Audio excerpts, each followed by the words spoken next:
Hello and welcome to this edition of County Report This Week. I'm Lorna Virgili. Thank you for joining us. Coming up in the next half hour, we take you to the groundbreaking of what will be the largest high school in the county. Plus, what to do about short-term residential rental services. That was the topic under the microscope at a council hearing. And later, the county's diversity will be showcased once again at the World of Montgomery Festival.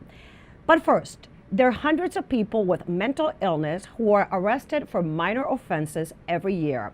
And many times, those folks are released without guidance or direction. But a new program in Montgomery County is working to solve this crisis, and the bottom line is officials say so far it's working. Susan Kennedy has a story. On any given day, about 20 to 30% of the inmates at the Clarksburg Correctional Facility suffer from some sort of mental illness. In hopes of reducing those numbers, county officials developed a mental health court to divert low-level offenders suffering from mental illness from jail. The bottom line is this is just smart, good government. This is smart public policy. The mental health court here in Montgomery County is coming up on its one-year anniversary. The County Council approved funding for the program in its budget. County Councilmember Sidney Katz served on the original task force that implemented the mental health court. This is a way to change someone's life for the positive. We talk about what it costs. Well, it costs not only the cost to incarcerate somebody, it costs their families because they are being incarcerated. It costs the fact that they're not being able to work, and if they are able to work, and all of those things associated. Participants in the mental health court take part in the program voluntarily, and the treatment plan is individually developed. Defendants report to a judge each week rather than a probation officer.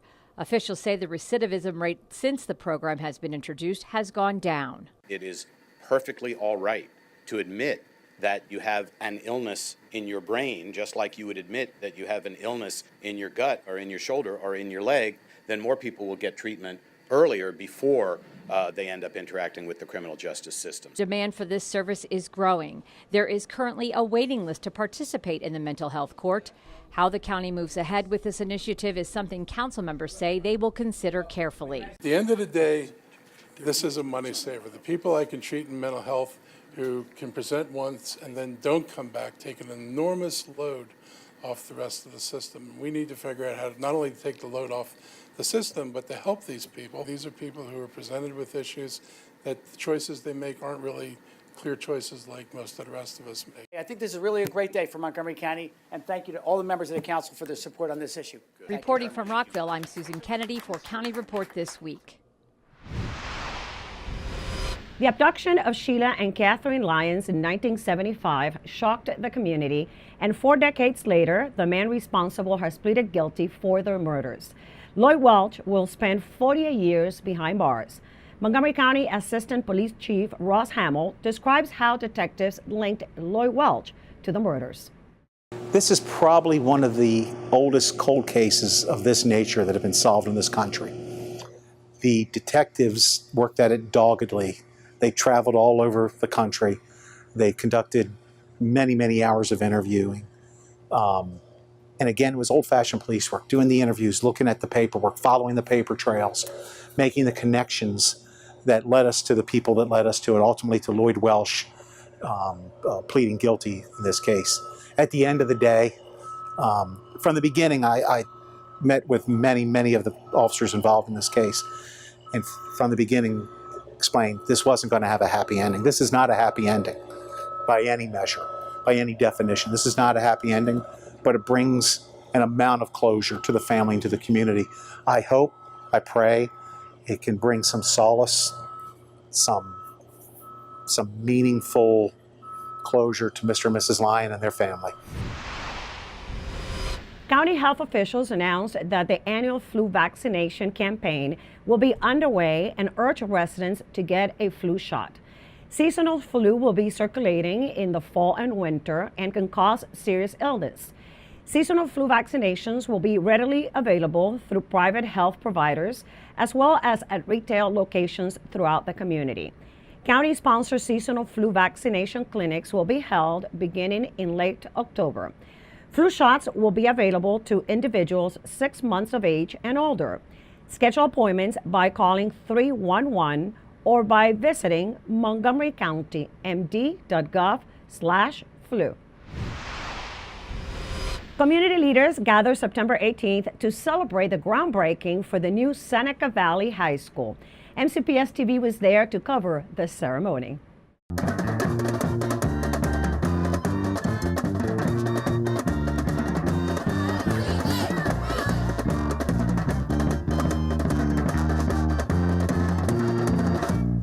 I have to tell you that I've never been more proud to serve as a principal in Germantown. It's my honor to welcome you all to the official groundbreaking ceremony for Seneca Valley 2.0.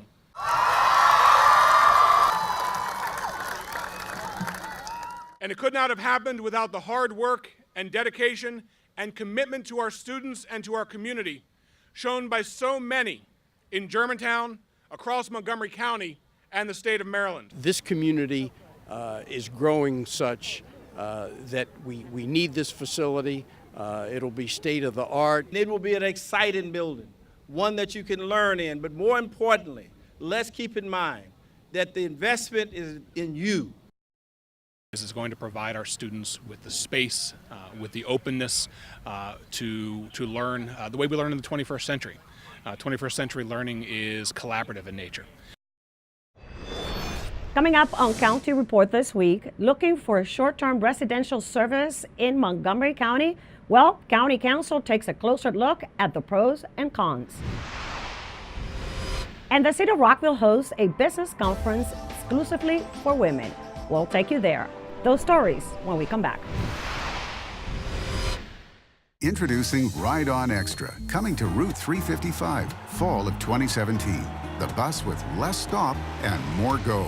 Regular Ride On service has 80 stops between Lake Forest Transit Center and the Medical Center Metro Station. Ride On Extra has 85% fewer stops. Plus, Ride On Extra is all about the extras. Free Wi-Fi, USB charging ports, real-time info displays, and runs every 10 minutes. It's Ride On Extra. Less stop, more go.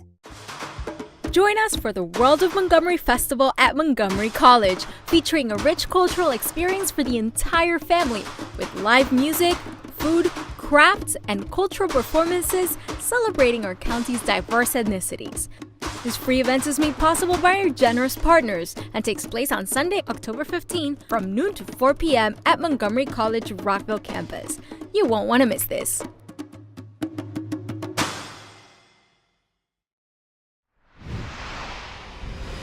Welcome back to County Report this week. I'm Lorna Virgili. The growing popularity of short-term residential services like Airbnb has led the council to examine county procedures as they relate to these services. And at a recent public hearing, council members heard testimony from both sides of the coin on this issue. Susan Kennedy has a story. More than 24 concerned citizens turned out for the public hearing on proposals before the council that would regulate short-term residential services like Airbnb, Flipkey, and HomeAway. The bill was introduced by Councilmember Hans Reamer. You can't put the genie back in the bottle. This is a social change that's just happening, and we have to kind of adapt to that and figure out how to respond to that new reality. Under the proposal before the council, property owners who want to rent their homes on a short-term basis would need to get a license from the county. That would include paying a fee and notifying neighbors of rental activity. Overall, folks understand that Airbnb already exists in a lot of our neighborhoods, and so it really is about kind of tightening down on the way in which these are operated, making sure that we're getting the revenue that's appropriate, and making sure that the safety of our overall community and the things that we've put in place to protect our community are there, and everybody's held to those same sorts of standards. The proposed approach is designed to allow part-time home sharing while banning what would essentially be hotels in residential areas. A concern voiced by more than one participant. We see investors buying 1, 2, 3 or more homes at a time and converting them into full-time Airbnbs. I think when you start from the perspective of we want to allow people to do home sharing, but we don't want property investors to just come in and snap up homes and then turn our housing stock into commercial enterprises and neighborhoods. Because we are hospitable by nature and enjoy people, as all the people at this table seem to do. But it was clear, those who testified as Airbnb hosts not only see the service as a way to supplement their income, but also a way to enrich their lives. I'm close to NIH. The majority of my guests are interns, medical residents. They don't always have a lot of money. It's costing them a lot to come here. I feel like I'm doing something really good for not only the community and for my bank account, but also for the world when it comes to supporting these people that are doing really important research. The Planning, Housing, and Economic Development Committee will have 2 work sessions later this month before the measures go before the council. In Rockville, I'm Susan Kennedy for County Report This Week.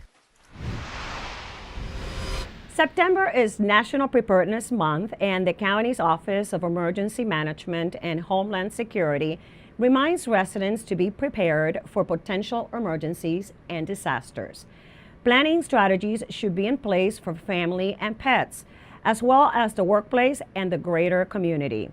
Some tips are to stay informed, make a family plan, have a basic survival kit in case it is needed to evacuate to a shelter, and safeguard important documents. First off, we encourage everyone to have an emergency kit. That's the first step. The goal here when you have an emergency kit is that you really are trying to aim to be self-sufficient for 72 hours. We recognize that not everyone can be self-sufficient, but what we want is for those people who can be self-sufficient to be so we can use our public safety resources to help those who we know can't. And so when we talk about being self-sufficient, think about every adult person needs a gallon of water per day. You need to have clothes for all situations, thinking about the power outages and temperature within your house.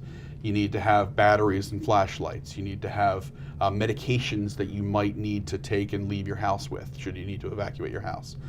For more great tips, go to montgomerycountymd.gov/OEMHS. County residents are also reminded to sign up for the Alert Montgomery service, the county's official emergency alert system.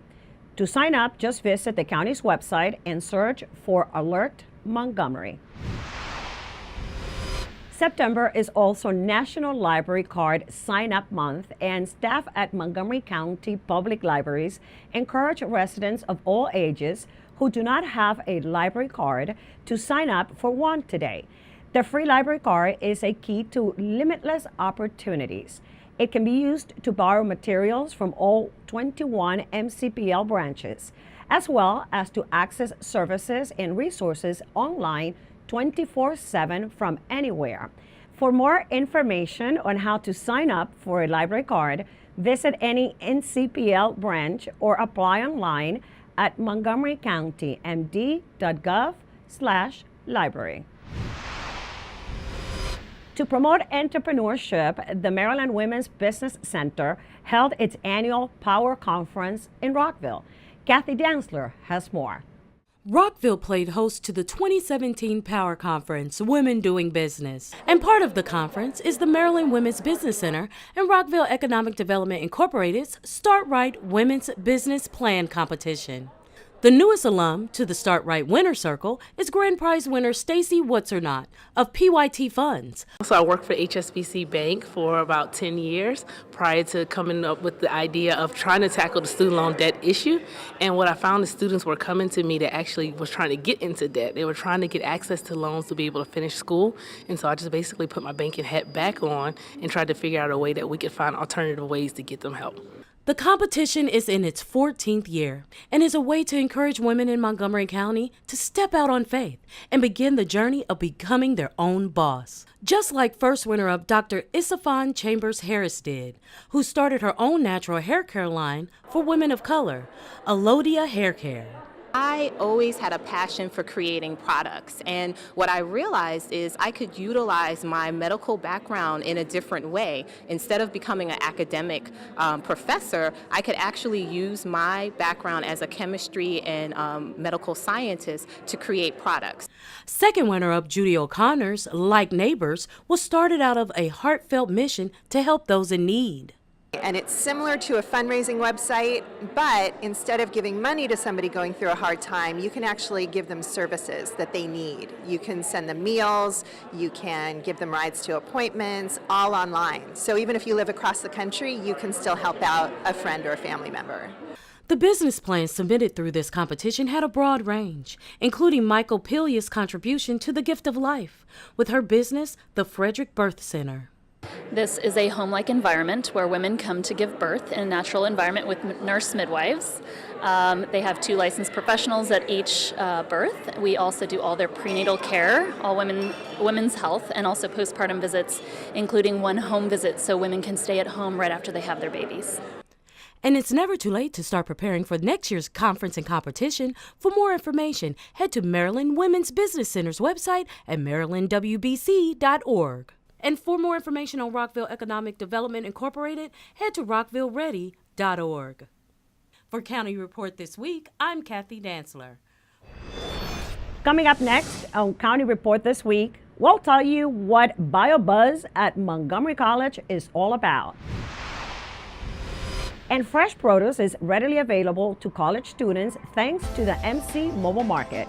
Stay with us. County Report this week. We'll be right back.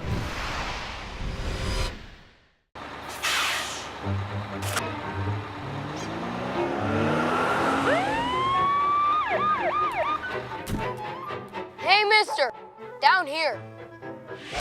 You illegally passed the stop school bus. I'm placing you in timeout, and this timeout means big fines, plus you really could have hurt somebody. That's why school buses are being equipped with video cameras to help kids like me stay safe, so respect the bus.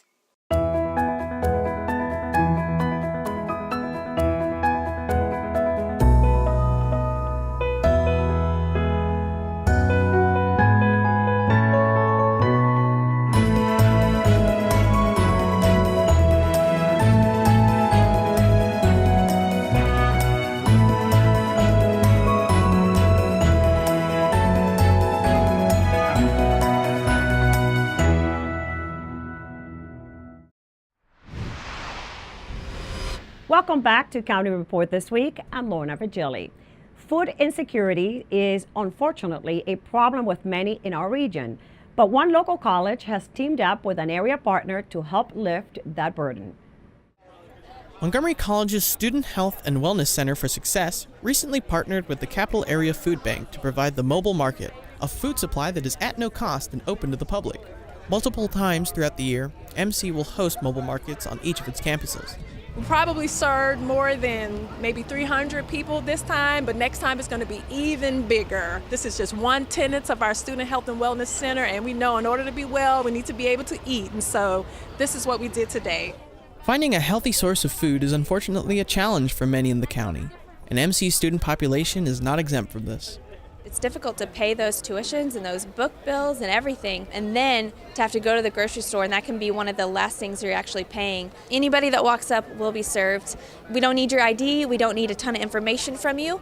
All we need is how many people are in your household, basically. The ideal is for everyone to go home with at least 40 pounds of fresh produce. The food is gathered through donations from grocery stores and the general public. Currently, we brought out 3,000 pounds. Next month, it'll be closer to the 6,000 pound range. We will always have fresh produce here.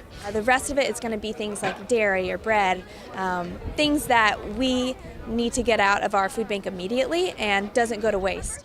The value to MC's student population is tremendous. Think about being a student or think about being an individual who isn't sure where your next meal is coming from and the impact of that. It's great for our education because if you're low in produce, it's like you can't function. It's remarkable, honestly, feeding everybody. There's such an epidemic with people who don't eat day to day, and healthy food is the way to definitely help students. We have students who are homeless, we have employees who are hungry, we have opportunities that we can partner with community groups to help. So this is raising awareness while at the same time providing a much needed resource. To find locations and times for upcoming mobile markets and other food resources at MC, go to montgomerycollege.edu and search Fuel for Success. For County Report this week, I'm Neil Hodgkinson. You might have noticed that there were parklets popping up around the county where there used to be parking spaces. It was part of the International Parking Day, where community groups and agencies took over parking spaces to show how the space could be re-envisioned for something other than parked cars. Our Montgomery planning crew covered the day in downtown Silver Spring.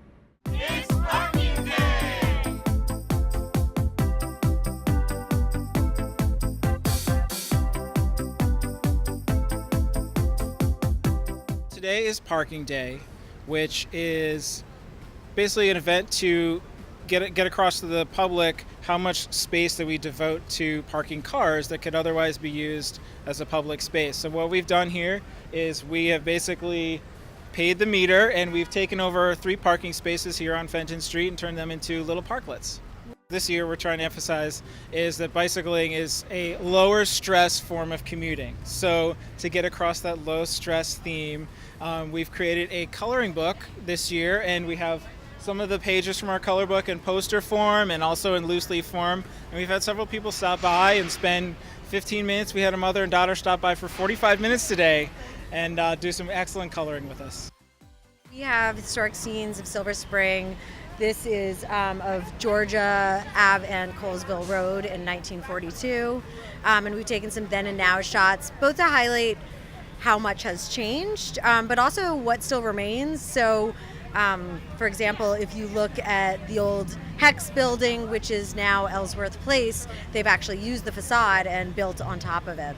Right now, as Maryland National Capital Parks and Planning Commission is in its 90th anniversary year, I think we're doing a lot of reflecting on where we came from and how things have changed, and looking at what we've done really well and what things we could do differently in the future. There's been a lot of talk looking at the old pictures of what could have been different had Silver Spring been developed at a time with different architectural standards. So just reflecting on how we can improve that and what people really seem to enjoy about it and what keeps them here.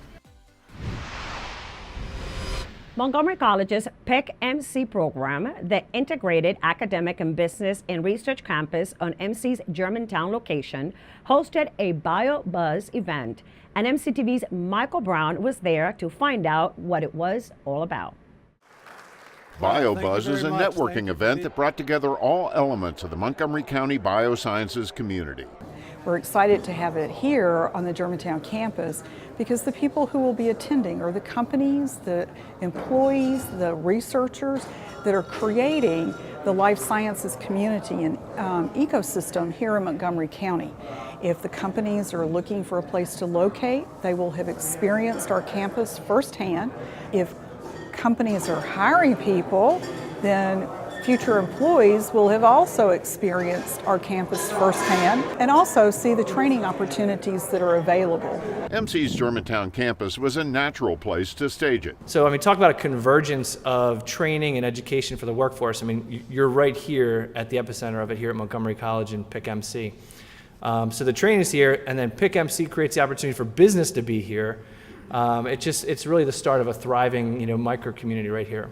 And attendees came for a wide variety of reasons. Opportunity to network with candidates as well as potential customers in the local market. Some great meetings and connections with our old partners as well as meeting new partners so we can go back and share the information with our local businesses. I'm more interested in sharing what I've learned over the years. I've been doing this for 50 years, and I feel it's time to start sharing that with other people. I didn't know anything about PIC-MC, so I just want to find out about this facility. It appears to be a really exciting new facility with a pharmaceutical quality lab available in our area, and certainly attracts a lot of resources and talents, so I'm just interested in finding out about resources like that in the area. And at the end of the evening, it was clear that the buzz about PIC-MC and Montgomery College was louder than ever. For County Report This Week from Montgomery College, I'm Michael Brown. Coming up next on County Report This Week, get ready to savor dishes from Bethesda's best restaurants. The Taste of Bethesda returns to Woodmont Triangle. And the county will celebrate its diversity at the World of Montgomery Festival, hosted at Montgomery College. Stay with us. County Report this week. We'll be right back. Interested in career success? Get to Montgomery College and we'll get you going. You can earn an associate's degree in only 2 years. With 3 campuses, award-winning faculty, and multiple online learning opportunities, Montgomery College will empower you to set your course and succeed. Want to pursue a bachelor's degree? If you start at MC, you can save 1/3 on total tuition costs of a 4-year program. Apply today. In Montgomery County, we have a goal to reduce waste and recycle 70% of all waste by 2020. By recycling and reducing waste, we save natural resources and make our community even better. So recycle at home, work, school, everywhere, and keep recycling going. For more information, call the Montgomery County, Maryland Division of Solid Waste Services at 311 or visit montgomerycountymd.gov/recycling. Keep it going. Recycle more now. Welcome back to County Report This Week. I'm Lorna Virgili. Thousands of people are expected to attend the Taste of Bethesda at Woodmont Triangle on Saturday, October 7th. This popular festival includes food from more than 60 restaurants and 5 stages of entertainment. Admission is free and taste tickets are sold in bundles. The Taste of Bethesda is located just 3 blocks from the metro. You can find more information online at bethesda.org. Also on October 7th, experience farm life from the 1850s to the present at the annual Harvest Festival. Folks of all ages will enjoy hands-on activities, games, and farming demonstrations. Montgomery Park's Agricultural History Farm Park is situated on 455 acres of land in Montgomery County's Agricultural Reserve and serves as a historic farm site as well as a modern farming activity center. Enjoy some down-home fun on the farm with all-time crafts, activities, music, and food for $15 per car. For more information, visit montgomeryparks.org. Join us on Saturday, October 14th from 11 a.m. to 3:30 p.m. as the grounds of Glenview Mansion transform when more than 550 antique and classic automobiles go on display. 32 car clubs are represented during this grand event, while auto collectors and enthusiasts share the fond memories of the classic cars of yesteryear. The show also has a flea market and car sales area. Food and drink will be available for purchase. This event is open to the public and admission is free. For more information, visit rockvillemd.gov. The World of Montgomery Festival is coming up on Sunday, October 15th at Montgomery College in Rockville. This free festival showcases Montgomery County's diverse communities through food, music, dance, traditional arts, and hands-on projects for children and families. The celebrations will take place from noon to 4 p.m. It's an opportunity to celebrate the diversity of Montgomery County, and we celebrate it. And it's there's tons of vendors, and it's free for all ages, family. It's a great opportunity. It's just a celebration, a festival, if you will. For more information, visit worldofmontgomery.com. And now it's time to meet our pet of the week. Kathy Stanhope joins us from the Montgomery County Animal Services and Adoption Center with more. Kathy? This is Dasher. He was a give up and he's just about 6 years old. And it says on his card, Majestic Panther, and that sums it up. He's tall, he's long, he is very, very personable, and he is as sleek a black cat as I've ever seen. And remember, black cats really have a hard time getting adopted. People still have that old superstition, so we have several black cats here that are looking for good homes. So if you can take Dasher in, or any one of our black cats, please give us a call at 240-773-5900, or visit Dasher and all our other animals at montgomerycountymd.gov/ASD. And with that, we close this edition of County Report This Week. Remember to like us on Facebook and to join us again at this time every week for a look at what's going on inside Montgomery County. I'm Lorna Virgili, and thank you for watching.